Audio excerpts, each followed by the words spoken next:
Hello, everybody, and welcome to Music Meltdown, in which we rate, rank, and review any artist discography, albums, songs, what have you, or any musical discussions.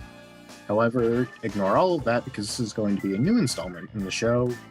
Not really having a total title, just sort of rough draft album 365, which, as you can infer, there's 365 days in the year because we didn't do a leap year. And we're going to listen to an album on each of them. Yeah. Better or worse. Brought the editing bitch in to do this because it was his idea. Yeah, that's all. But yeah, pretty much the rundown is we're just going to discuss our 5 favorites and our 5 least favorites, give kind of a brief overview of the month as a whole, maybe mention an honorable mention or two, the stuff that like just missed out on the top 5 but we think was good enough to sort of remark on. But that being said, not really too much more to add on to this. Just sort of a brief overview of January, in my opinion. I thought that this was an interesting batch of records to start with.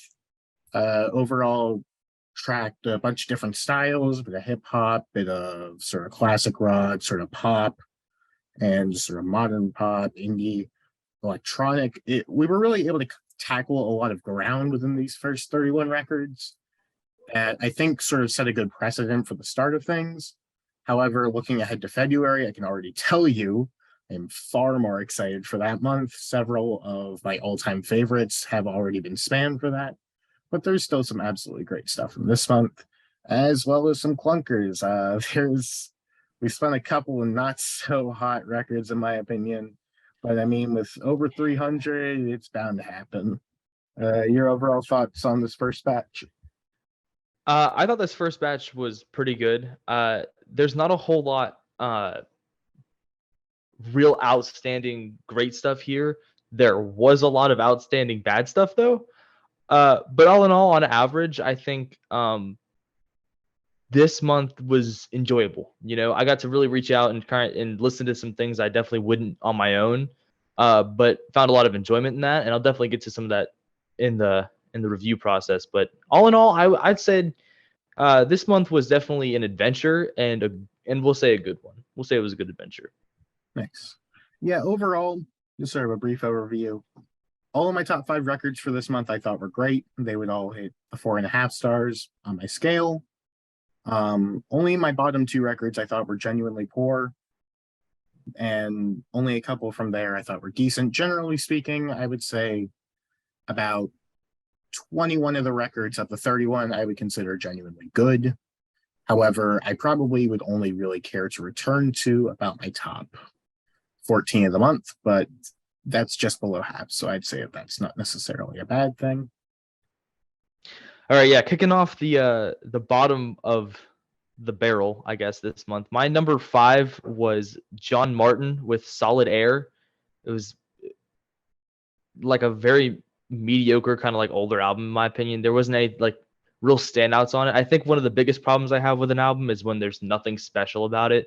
You know, even if the music's decent, if it's just boring, it's not great, in my opinion. So that one automatically got knocked down a peg for that, in my opinion.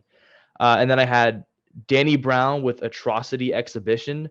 That was garbage. I don't know if anyone's ever heard of Rucka Rucka Ali, but he used to make like super offensive parodies back in the day, like 2016. And that whole album just sounds like, in fact, it might even be the same person. I didn't bother looking it up, but they sound super similar. And it's like if he tried to have an actual rap career, and it sounds exactly like what you'd think it would. And then my third one is Slint with Spiderland. Couldn't even tell you what this one sounded like. I already forgot. It was so generic, not even generic. It was like weird and in a bad way is all I remember about it. It like left my mind as soon as I was done listening to it. Then I have Stereo Lab with Dots and Loops. That one was too exotic. It felt like an art piece, in my opinion. It wasn't real music. It almost sounded like it would come from that episode of SpongeBob where Squidward goes to the future and everything's made out of chrome. I think that's the best way to describe that album. And my very last one, the worst of the month in my opinion, was it's The Fisherman's with Long Season. It was not an album. I tried so hard to petition to not do this one because it technically is released as an album, but it is one 35-minute song, and that is stupid. And I don't care how good. And the song wasn't great either. It was more just a combination of a bunch of songs that like kind of flow into each other, but it really kind of just sounded like someone went into a public bathroom and like played while people were going to the bath. Because there's certain parts where I think it's supposed to sound like a waterfall or something like that, but it just sounds like someone peeing. So it's like in between tries like do-doom, do-doom, and it's like I don't want to listen to someone taking a waz while I'm trying to jam out. Like, so yeah, that one is hands down the worst in my opinion of January. Okay. Yeah, don't have any overlap, but I figured our bottoms wouldn't I mean, overlap. there's some overlap otherwise, but I mean, we'll get to that later. Yeah. My number 5, the best of the worst for me, bit contentious. I was expecting this one to rate higher, but on a re-listen, it just didn't do much for me. I have Ride the Lightning by Metallica. It's not terrible. I love the opening acoustic number, but I mean, just as transparent as I can be. Metal 9 times out of 10 just isn't my favorite thing. There's a reason why I haven't covered much of it on the channel. And I don't know, just Hetfield, he's not a great singer in my opinion. And a lot of the time, the songs were just kind of monotonous and just sort of your standard thrashy bits. Probably have that at 3 stars. It's decent for what it is, but I don't think that it's necessarily bad. After that, I have Freeze Frame by the Jay Giles Band, which it's just fine. It's really just sort of average arena rock, vaguely new wave tinged. A title track on that record, the big hit Freeze Frame, I hate that song. It's so annoying to me, just incredibly obnoxious, just feels like such a novelty. Real quick, I totally get it, but I feel like we can both come to a consensus that Piss on the Wall is one of the best songs ever made. I prefer I think it's called like Piss Up a Wall by Ween or something, but I'll bitch slap you. I know. That's okay. Anyway, continue. Yeah, just nothing really notable about it. It was listenable, it was fine. But especially knowing some of the earlier bluesy Jay Giles Band stuff that I don't love, but I still think that it's good. This was a bit disappointing for me. 2.5 stars. After that, I have American Authors with Oh What a Life. What? It's just really mediocre. It's just very generic, sort of unnoteworthy pop rock from the early 2010s, which I know that you like, and you've openly acknowledged with me that, you know, that is what it is. You just like that era of pop, and that's fine. I don't think that there's necessarily a bad song on it. It's just really unnoteworthy. It's 2.5 stars. Listenable, but just unremarkable. This is kind of my biggest controversial pick in this one because people love this record, but I'm going License to Ill by Beastie Boys. I just straight up didn't like it. Like as brutally honest as I can say, I just hate the voices. I don't think that they just sound like that entirely obnoxious clique that's like in the back of a math class that tries to act like they can rap, but at the end of the day, they're just screaming about nonsense. And I mean, I get it. It's supposed to be raw. It's supposed to be dirty. And they're just sort of like having fun and whatnot. But I'm not having fun because you sound like shit. Just bottom line. And they're not great songs. But Dead Bottom for me, pretty easily. I Have Nothing Happens by Wallows. You ever go into a Starbucks? This is kind of like the worst version of like a Starbucks indie rock album. It's not good rock. It's not good pop. It's pretty much made for the white teen who acts like they're into this really cool underground indie music, but at the end of the day, they're just, you know, listening to really drab, underdeveloped rock. Like it is what it is, and what it is fucking sucks. It's a pretty low 2 stars for me. Just really do not like it much at all. Yeah, those are my bottom 5. And as you can tell from this alone, there's going to be some pretty dramatic differences in taste, and that's going to make this interesting. See, it's tricky because a lot of the time I kind of agree with your points as to why an album is bad or good, but you also have yours rated a lot lower than I do. Like, honestly, I gotta say, I think the one album on here that I was the most shocked by was License to Ill by the Beastie Boys, because my dad loves that album. He insists it's one of the best ones ever. And it's part of the reason because I think I'm the one who put that on the list. And it's part of the reason I did that because I was so excited to hear it. And dude, it's not good at all. I was like, Don't worry. I was expecting it to be good too because it has like this really strong Yeah, reputation. And I tried to listen to it because before, and I like was kind of able to I get think into are it. generally pretty good. Yeah. Yeah, but they, I don't know. Like a lot of the times, it sounds like they were just trying their hardest to be like as cool and punk as you could for like the 80s. Like there's parts they don't even really swear on it. There's parts like they're about to say like the F word and they get cut off and like that just sounds silly. And then the parts that actually do say something that's like aggressive or bad, like they're like admitting to liking 17-year-old girls and like date raping people. Like that's not fun rap. What are you on I, about, dude? I get it. Like I get the appeal, and it's very you could definitely see how it helped inspire sort of later rap rock stuff Yeah, that arguably is worse than that. But I mean, I just simply didn't care for the sound. Like it's a well I agree. produced record. It's just they sound bad to me. And I mean, if I don't like Yeah. the voices at the bottom line, I'm not gonna love the record, despite, Yeah, I can definitely see that. being well made as a whole. But yeah. I'd say nothing else there is like shocking, but Yeah. it is what it is. Except and for how like disdain you have for Wallows. I'll admit I like Wallows to a degree. I don't like him as much as I thought I did, and I definitely learned that doing this project. But Nothing Happens is not the it's definitely not the worst thing we listened to this month, in my opinion. It was No, boring, it was bland, it was generic, yes, but it was listenable. Unlike a 36-minute song where it sounds like someone's pissing in the background. That's just my 2 cents. that's my number 20 of the month. Like that at least has interesting movements, interesting development. I don't think that it's great, but it at least has something going for it. To me, Wallows is like the antithesis of everything that I genuinely really enjoy and love in indie rock music.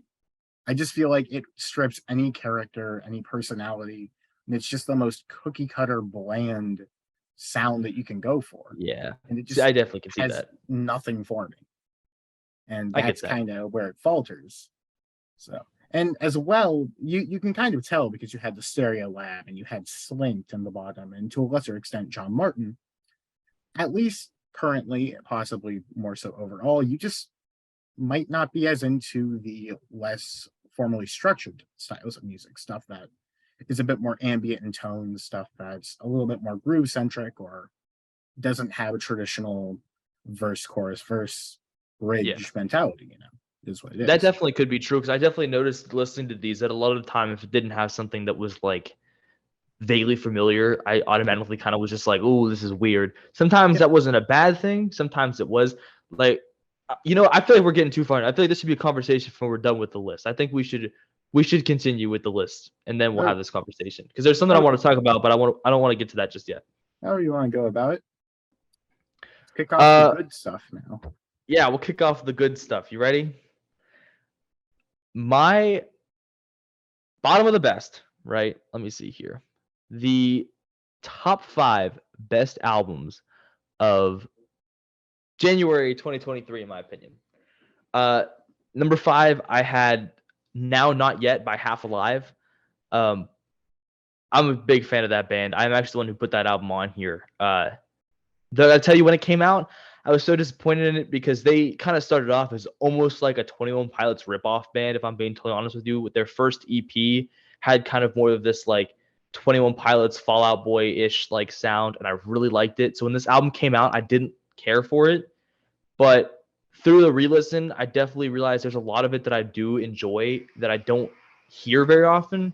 A lot that I didn't like though. There's a lot of like religious undertones to this album, which I don't really care for. But all in all, sound-wise, voice-wise, production-wise, this album's really good. And then my number 4 is Blink 182 with Enema of the State. I enjoyed that album way more than I thought I was going to. Because obviously going into that, I knew like all the small things and What's My Age Again, which are both pretty good songs, in my opinion. All the Small Things is probably better, but they're just kind of there. They're good songs. I don't like actively listen to them.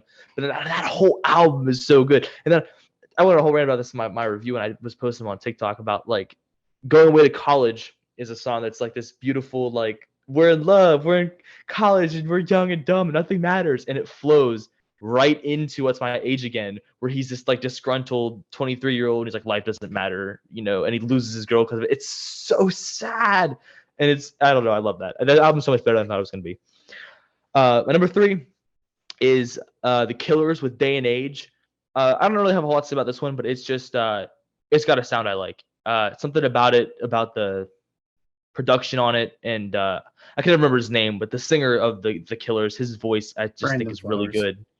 That guy, his voice is really good, and I think fits the melodies that they were producing here really well. My number 2 of the best albums of the month is Oh What a Life by American Authors. I loved that album so much more than I thought I was going to.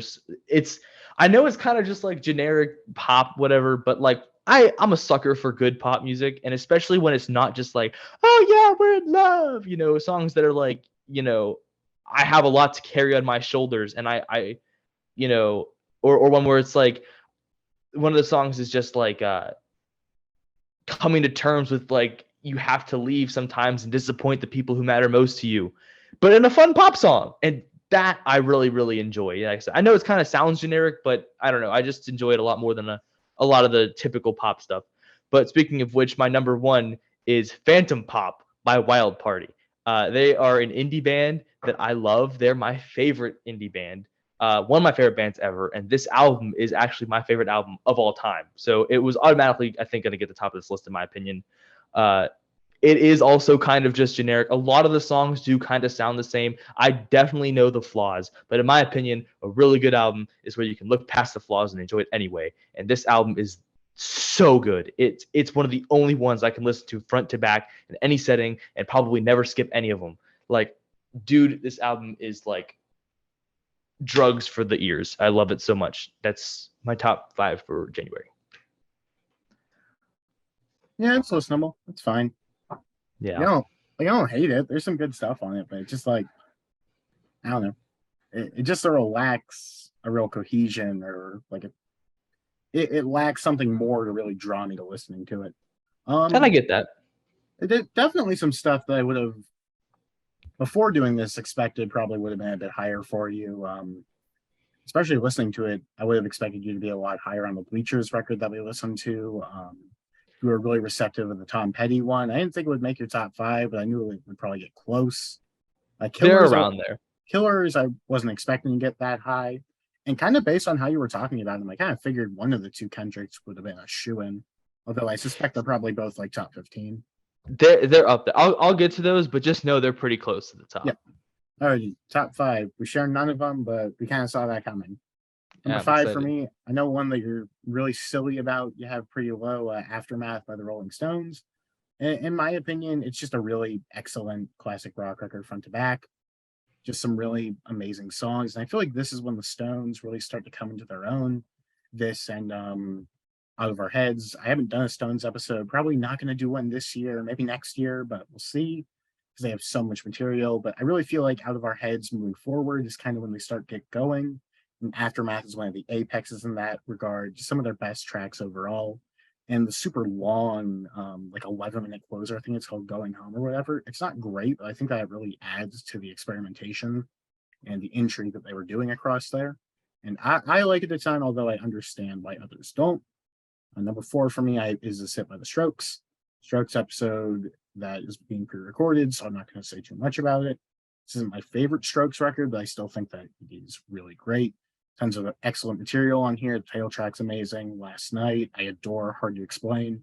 And Julian Casablancas is one of the best frontmen of the 2000s, in my opinion. But it took me a while to get there. I'm going to leave that one silent.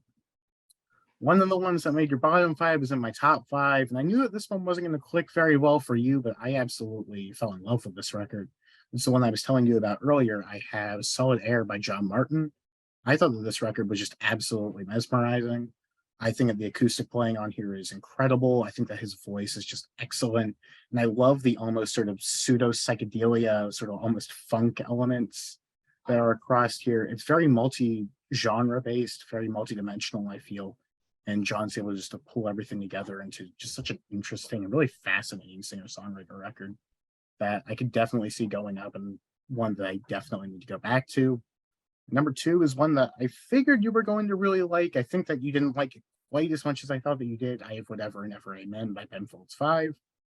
Ben Folds is just an excellent writer as a whole, very witty, very sardonic, almost like a more childlike Randy Newman in a sense, to where he's not talking as dark or as important as somebody like him, but he's just like putting these daggers and like punches at whoever he's singing about a lot of the time, and has these great sort of comedic bits, and it really adds to the sound.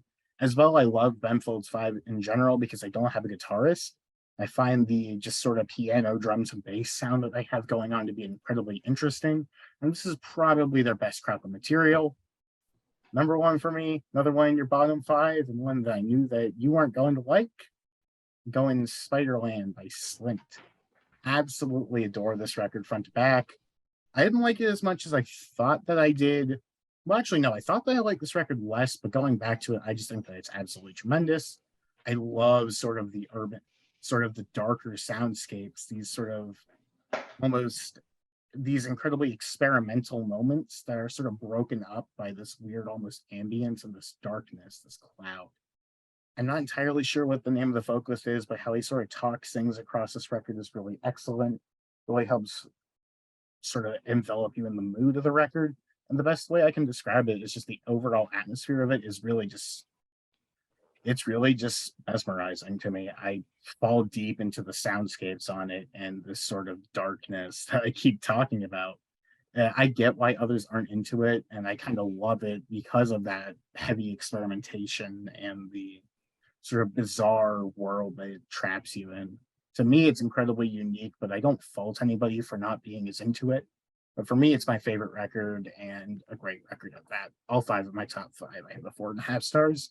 I think that they're all great records. If this was a grading system, you would have gotten an F. You would have got an F minus. At least I would have been graded, so that's okay. All right.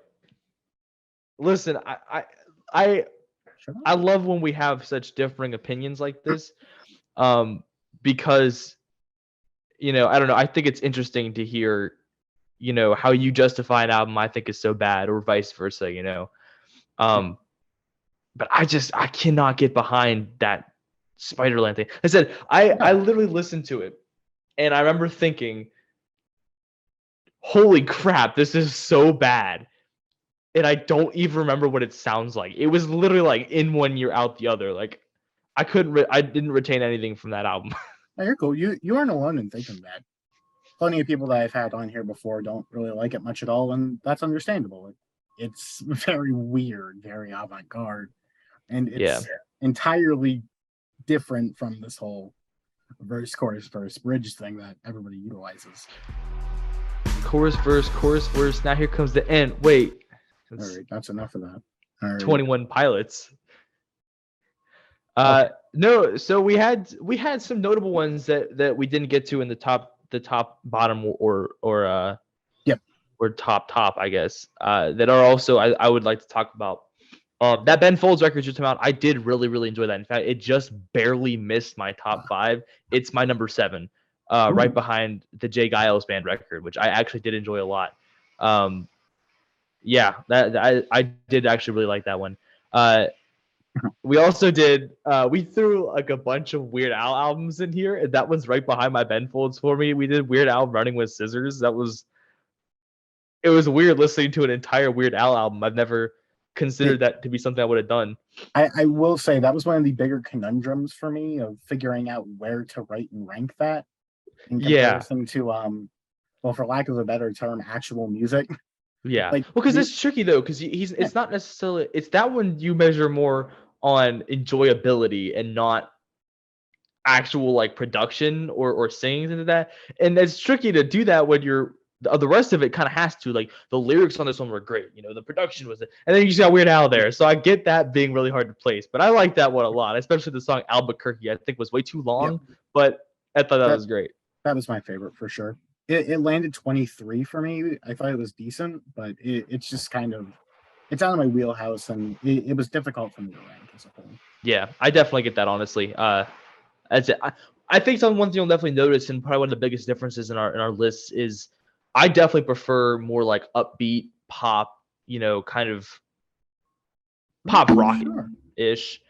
I'm And not so sure I you, would necessarily agree with that that's what because I enjoy.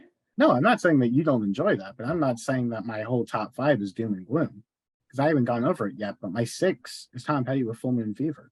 My number 7 is Thriller by Michael Jackson. Well, So I'm not entirely, and of course the Ben Folds one. Like I'm not entirely yeah.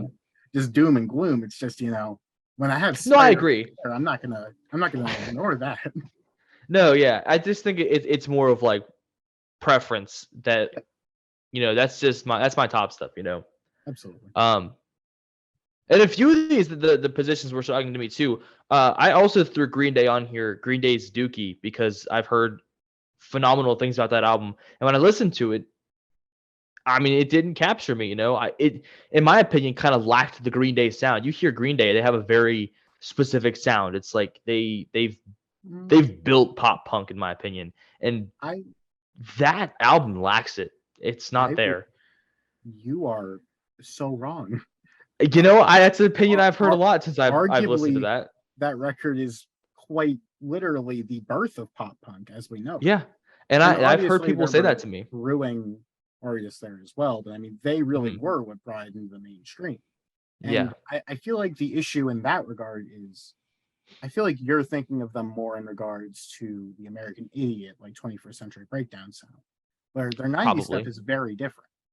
They go for less of that alt sort of anthem rock, and it's far more just juvenile pop punk Mhm. sort of rocking. To clarify, I don't love the record either. I think that we share similar emotions on it, Yeah, but I it's definitely an important record, although I don't necessarily reach for it very often. I prefer some of their later records like Warning or Nimrod, but I feel like Dookie is definitely one of their more important overall. Although I do that's agree, fair. probably the singles are the best songs on there when I come around. And Oh yeah, When I Come Around is actually my favorite Green Day song like ever. I really enjoy that one. yeah, that one's really good. Yeah. Uh, Michael Jackson, I enjoyed a lot more than I thought I was going to. But I Yep. mean, I don't know. It's one of those things where I always thought like, how much Michael Jackson have I actually heard? I've heard like Mhm. Billie Jean, I've heard Thriller, things like that, but I've never Yep. actually listened to a Michael Jackson album. And Uh-huh. he's a lot better than I thought he was. Absolutely. He's really Uh, good. He's great. this He isn't definitely earned the title of the Prince of Pop. absolutely. No, I would say that's Prince, but we'll get there. Well, But that would make sense. but actually, that's not my favorite. I prefer his Off the Wall record. It's almost sort of disco infused, but this one is far more into that sort of pop vein, which I That's still cool. think that Thriller is very good. It's just Yeah, there are some flaws for me, notably "The Girl Is Mine" with Paul McCartney. I don't hate that song, but I do think really. that it's definitely like the weakest on there.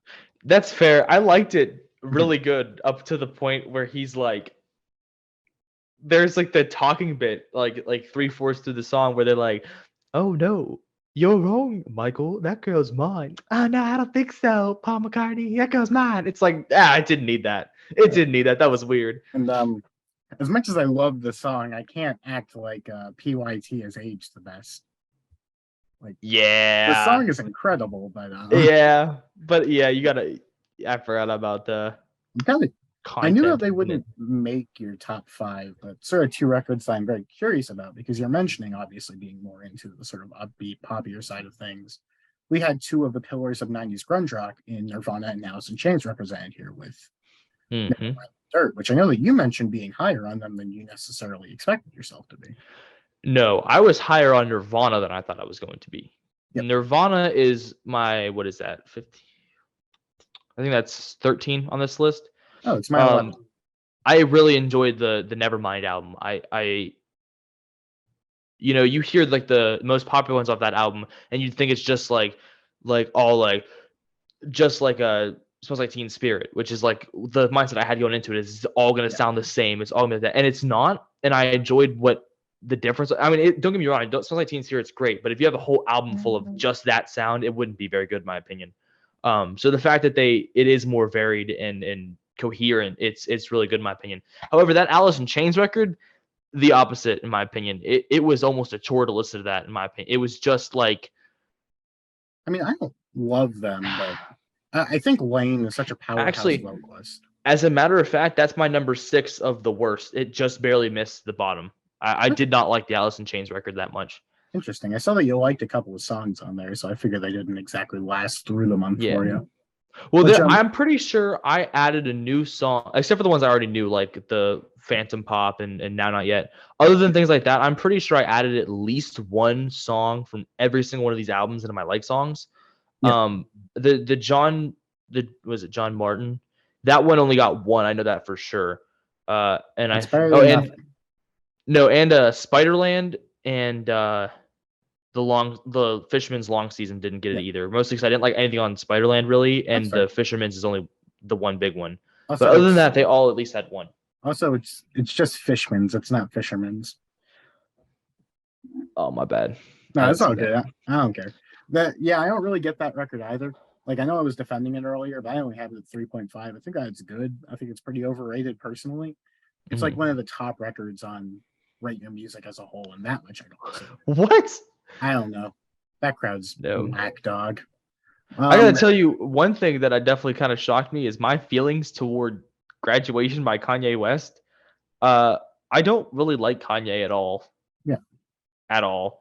Yep. And so going into this, I was thinking like, oh man, we gotta listen to Kanye. This is gonna be like my lowest rated album for sure. That thing's gonna suck. And in all fairness, it is super low. It is not very high up at all. In fact, it's on like the very bottom of this graph. It's the first one in that row.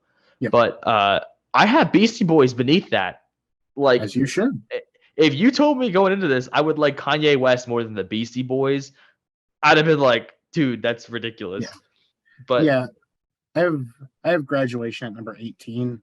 It's one of those records that I think has some really high highs and some really low lows. I absolutely love the song I Wonder. I think Big Brother is excellent. Stuff like Champion's awesome. But just like Drunken Hot Girls is the worst song that we heard for this entire month. I'm sorry. Like that might even be true. I mean, honestly, I hated a lot of stuff in like the bottom area, but Drunken Hot Girls was so atrociously bad. The one thing it has going for it is the Most Def feature. I believe that's who features on it is pretty good, but past that, it's just really dreadful. And Barry Bonds is also not good at all. Speaking of features, this is what I was waiting to get toward. Yep. If there's one thing I've learned doing this project, it is that every song is better with Kendrick Lamar on it. I disagree. And well, hold on, because I going into this, I'd never heard a Kendrick album before. I'd only heard him in features. There's a version of Radioactive he's in, and it's the only version of that song I really listen to anymore. There's, of course, It's On Again by Alicia Keys. There's Bad Blood by Taylor Swift. These are all songs he's featuring on that are, like, in my opinion, the versions without him are so lacking. He brings so much to the table all the time. And we heard To Pimp a Butterfly and Damn this month. Personally, I think I like To Pimp a Butterfly more, except I like that it has this buildup at the end of each song. I think starting with King Kunta, I think is how you say it. They have this like build up to like this interview. Yeah. And it's cool, but it takes up so much. And that whole last track is basically just an interview, which is a good interview, but I feel like it didn't have really a place in the album. That's the only real lacking part on it. Do you know who he's supposed to be interviewing on the track? I couldn't catch who it was. No, I could be wrong, but I believe it's supposed to be him sort of metaphorically speaking to Tupac, sort of from the grave in a sense. That would make a lot of sense, especially considering the way that they talk to each other. In case you didn't know, the record initially was actually supposed to be called, I believe, To Pimp a Caterpillar, and it's kind of meant to be sort of symbolic in that sentiment. Did he have like? Was that a thing of Tupac? Was the butterfly? I've never heard that before. I'm not inherently sure about that, but fun fact actually about this record, it just climbed out to being Rate Your Music's #1 rated in general, which really, yeah, and that's really cool. I'll be honest, this record is one I've always struggled with personally. I think it's very good. I have it rated at number 12 of all of them, and I have it at 4 stars. I think that's a very strong album. But I do think that the length tends to hurt it. I love the jazzier elements to it, but I think at some points it does drag for me. And I want to like it more than I do. And I want to like Kendrick more than I do as a whole. but it's just like that whole record is a bit of an issue for me. And I also, Damn is good, but I don't. Some people act like that is this really great record. I don't see it at all. I think it's merely good, and it has notable flaws for me. Notably, the bookends of the record. Tracks like 2 through 9, I think, are really strong, but the stuff surrounding it just don't do much for me. I kind of agree. I think Damn is more coherent. It's just song to song, versus the Pimp a Butterfly kind of having that more building kind of aspect to it, which isn't necessarily a bad thing, but I don't know. I get I think the Pimp a Butterfly definitely has better aspects to it. yeah. It's more so it's a more artistic statement as opposed to Damn. I agree. Yep. I don't really have any other records I want to especially note here. I like the Stereo Lab considerably more than you. That was my number 8. I get why you didn't like the Danny Brown, but I also had that one a lot higher, but not too higher. I had that at 17. And I'm curious because I know that you like them, and I've defended this record on the past. Where did you have Night Visions? Out of curiosity. I had Night Visions between Michael Jackson and Nirvana. I thought I would like that album more than I did. I am a fairly big Imagine Dragons fan. I definitely think they're a lot better than a lot of people say that they are. But it's kind of just standard. Other than like the standouts of like the really popular ones, like Radioactive is really good. On Top of the World's really good. Things like that. Other than that, it's kind of just boom, it's Imagine Dragons. Though in all fairness, it is a lot better than their later stuff. I think it gets progressively worse, especially the album Origins is trash in my opinion. Yeah. The other two before that aren't they're not terrible. They have some really good ones on them, but I definitely think Night Visions is probably the crowning of Imagine Dragons. That's an interesting one because I expected it to be a fair bit higher for me, but it was actually my 26, just above my bottom 5. And really, here's the issue: the record just sounds like absolute garbage. Like it is compressed to hell and back. It's really dreadfully dated to 2012. Just listening to a song like Radioactive, it's so like Fox. It's so like Fox arena rock sort of spacious. It's trying so hard to be this big grandiose statement, but it's just like the musicality itself can't provide it. And I do think that there are some songs that I like despite the production. For example, I think Bleeding Out is incredibly strong. Amsterdam is a great song. And I've always quite liked Demons. I don't get the hate for that single. I like Demons, but I feel like you got to be in the mood to listen to Demons. If you're not in the mood for it, that song's kind of trash. Yeah. But I don't know. That's one of those records. I think it gets overhated, but it's not anything extraordinary in my opinion. I do think I definitely agree. Yep. I think that's probably the same stance I would take on it. Gotcha.